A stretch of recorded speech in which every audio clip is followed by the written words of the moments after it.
Hi friends, it's Miss McMahon again, back to read you another Passover story.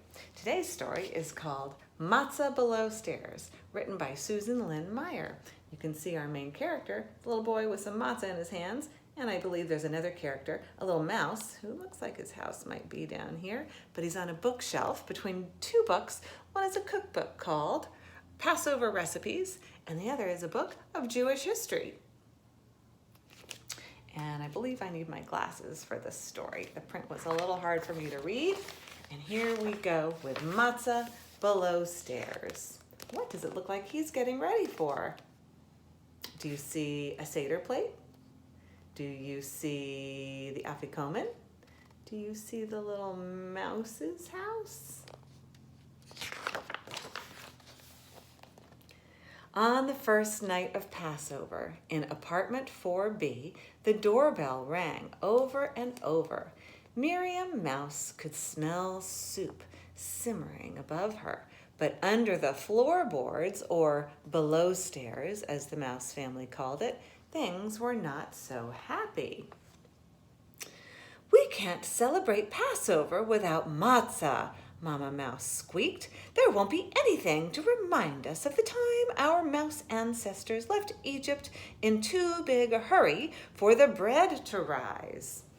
And you know that's why we have matzah. So there's the mouse family below the floorboards.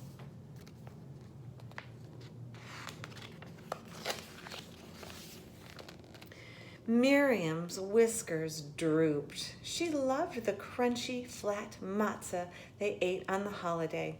Foraging was her job, but she hadn't found any matzah for her family. Foraging is when you're looking for food. "It isn't your fault, Miriam," Grandpa Mouse said. "The Winklers usually leave lots of food around. It's just too bad they put the matzah in that new tin this year. Nobody could chew through that."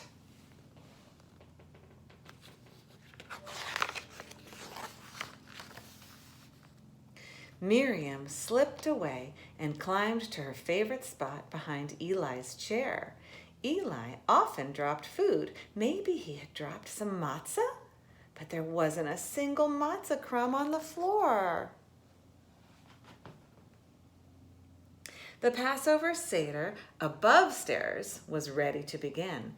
Eli's mother broke a piece of matzah and wrapped the afikomen in an embroidered napkin. "Dad will hide it, and you can look for it at the end of the Seder, Eli."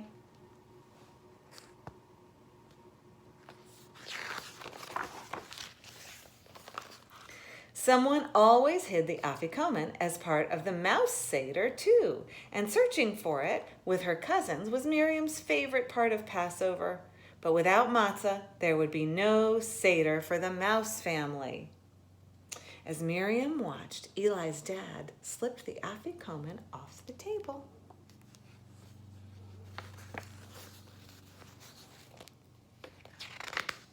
Miriam's watching. Miriam darted behind the bookcase. She heard footsteps, and suddenly a hand slid the afikomen under the bookcase. Miriam's tail quivered with excitement. A huge piece of matzah was right in front of her. What do you think she might do? Any predictions?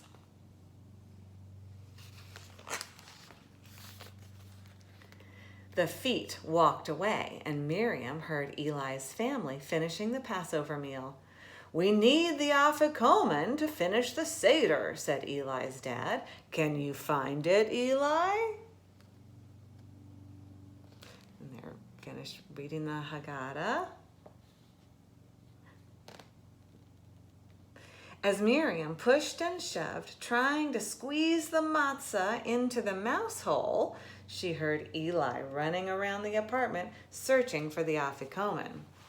So Miriam is trying to take it and squeeze it back to Belowstairs. A face appeared on the other side of the bookcase. Eli looked at Miriam. Miriam looked at Eli. "Hello, Mouse," whispered Eli. "Do you want the afikoman?" It was Miriam's big chance. But Eli needed the afikoman too. Without it, his family wouldn't be able to finish their Seder. Miriam thought for a moment. Then she hopped on the afikoman and snapped it in half. Eli reached for a piece. "You keep the napkin," he whispered, "to help pull it." "Thanks," squeaked Miriam. Eli winked and disappeared back into the dining room. When Miriam appeared Belowstairs with the enormous piece of matzah, Grandpa Mouse chuckled with delight. "Enough for the whole week of Passover! Well done, Miriam!"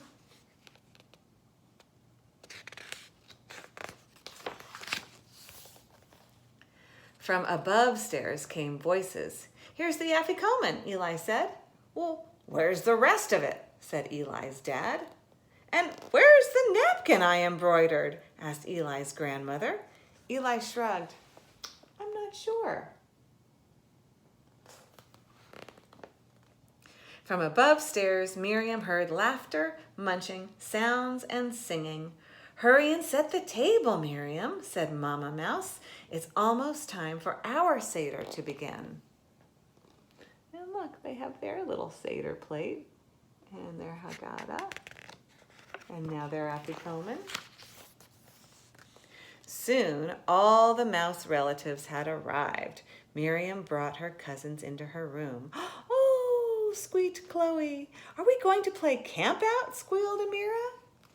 She still got the embroidered napkin from above stairs, the Winklers' afikoman.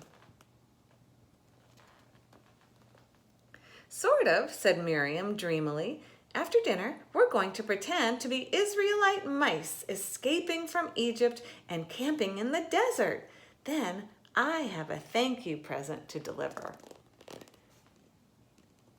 And here's her note that says, "Thank you, Eli." And she's all dressed up as an Israelite escaping from Egypt. But she wanted to thank her good friend for letting her have some afikoman. That was a good way to solve their problem, was to share their afikoman. I hope you enjoyed our story today, and I wish you a very happy Passover.